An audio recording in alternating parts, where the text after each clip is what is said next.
A great deal of environmental discussion is scientific. We constantly hear about emissions, particles, pollution levels, and the ozone layer. This provides us with essential information, and we have become familiar with the terminology, but it does not move us emotionally. Today, we tend to use the term myth rather vaguely to mean something that is not true. When we hear of gods walking on the earth, a dead man striding out of his tomb, or a sea parting to release an enslaved people, we dismiss these tales as only myths. But in the past, myth meant something entirely different. For most of human history, there were two ways of thinking, speaking, and acquiring knowledge about the world: mythos and logos. Both were essential to comprehending reality. They were not in opposition to one another, but complementary modes of arriving at truth, and each had its special area of competence. Mythos was concerned with what was considered timeless. It looked both back to the origins of life and culture, and inward to the deepest levels of human experience. It was concerned with meaning, not practical affairs. Humans are meaning-seeking creatures. If our lives lack significance, we fall very easily into despair, and it was mythos that introduced people to deeper truths, making sense of their moribund and precarious lives by directing their attention to the eternal and universal.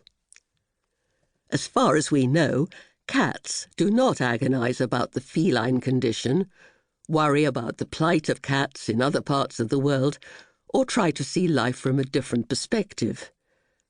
But from a very early period, humans felt compelled to devise stories that enabled them to place their lives in a different setting and give them a conviction that, against all the depressing evidence to the contrary, life had some meaning and value.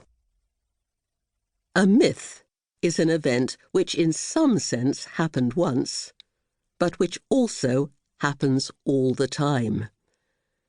Mythology points beyond the chaotic flux of historical events to what is timeless in human life, helping us to glimpse the stable core of reality.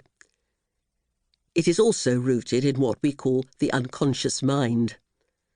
Myths are an ancient form of psychology. When people told tales of heroes descending into the underworld, struggling through labyrinths, or fighting with monsters, they were bringing to light fears and desires from the obscure regions of the subconscious mind, which is not accessible by purely logical investigation, but has a profound effect on our experience and behavior. Myth could not be conveyed by rational proof.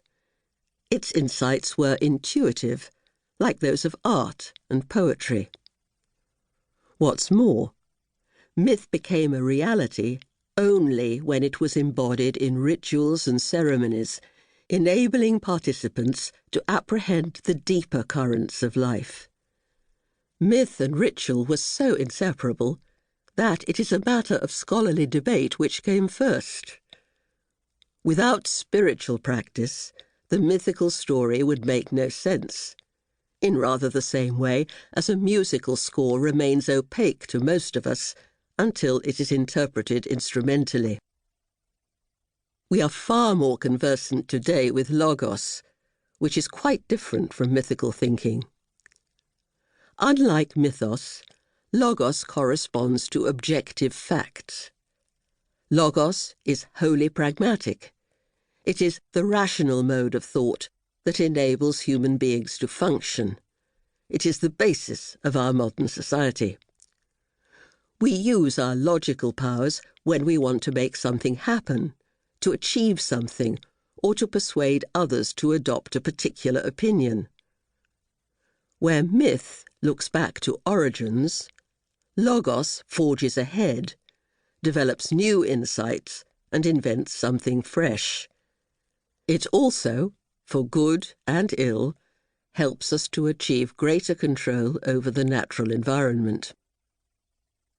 But logos, like mythos, has limitations. It cannot answer questions about the ultimate value of human life. It cannot assuage our sorrow. It can unveil wonderful new facts about the physical universe and make things work more efficiently, but it cannot explain the meaning of life. From a very early period, Homo sapiens understood this instinctively.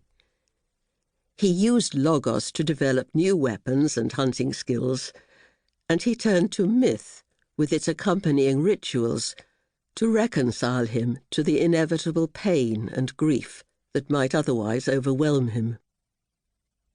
Before the modern period, both mythos and logos were regarded as essential. But by the 18th century, the people of Europe and America had achieved such astonishing success in science and technology that they began to discount myth as false and primitive. Society was no longer wholly dependent on a surplus of agricultural produce, like all previous civilizations, but relied increasingly on technological resources and the constant reinvestment of capital. This freed modern society from many of the constraints of traditional culture, whose agrarian base had always been precarious.